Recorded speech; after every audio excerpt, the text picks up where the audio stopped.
નમસ્કાર, જોહાર. વાત કરીશું આપણે તાપી જિલ્લાની. તાપી નદી કિનારે રેત માફિયાઓનો આતંક.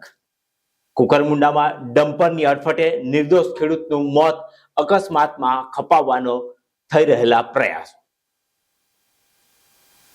તાપી જિલ્લાના કુકરમુંડા તાલુકામાંથી પસાર થતી તાપી નદીના પટમાં ગેરકાયદેસર રેતી ખનન કરનારા રેત માફિયાઓ હવે સ્થાનિક ખેડૂતો માટે મોતના સોદાગર સાબિત થઈ રહ્યા છે.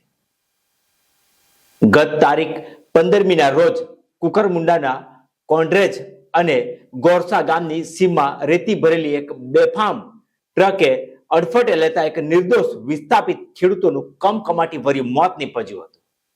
આ ઘટનાએ સમગ્ર વિસ્તારમાં, સમગ્ર પંથકમાં ખેડૂતોમાં ભારે રોષ જોવા મળી રહ્યો હતો. ભૂસ્તર વિભાગના ડરથી ભાગતી ટ્રકે ખેડૂતને કચડી નાખ્યો હતો, જેને લઈ સમગ્ર વિસ્તારમાં ઘેરા પડઘા પડ્યા હતા.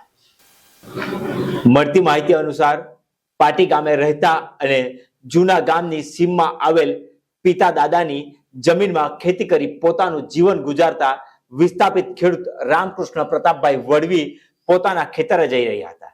તે દરમિયાન સામેથી આવતી માતેલા સાંડ જેવી રેતી ભરેલી મસ્ત મોટી ટ્રકે તેમને અડફટે લઈ કચડી નાખ્યા હતા, જેથી તેમનું ઘટના સ્થળે જ મોત નીપજ્યું હતું.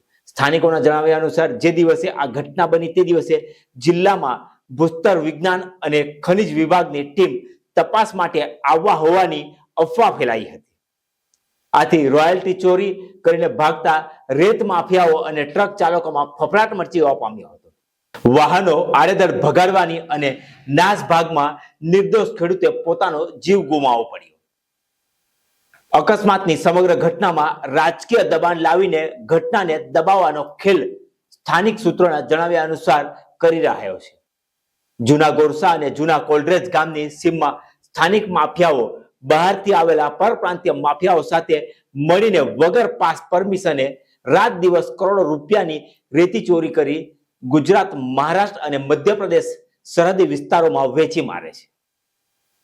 ગેરકાયદેસર કાળા કારોબાર ઉપર પડદો પાડવા માટે રેતી માફિયા અને સ્થાનિક વહીવટી તંત્રના કેટલાક જવાબદાર અને ગંભીર અધિકારીઓ આ ઘટનાને માત્ર એક સામાન્ય અકસ્માતમાં ખપાવી દેવા એડી ચોટીનું જોર લગાવી રહ્યા છે.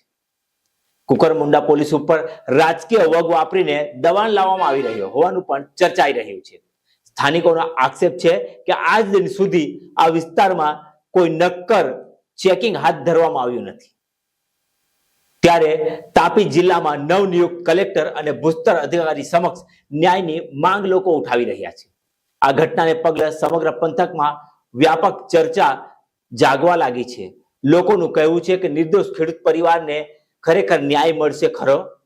હાલમાં જ નવનિયુક્ત જિલ્લા કલેક્ટર દેવ ચૌધરી અને જિલ્લા ભૂસ્તર વિભાગના વડા શેખ સાહેબને સમગ્ર મામલે ઊંડાણપૂર્વક તપાસ કરે અને ગેરકાયદેસર રેતી ખનન બંધ કરાવે અને જવાબદાર માફિયાઓ સામે કડક કાયદેસરની કાર્યવાહી કરવામાં આવે તેવી લોક માંગ પ્રબળ બની રહી છે.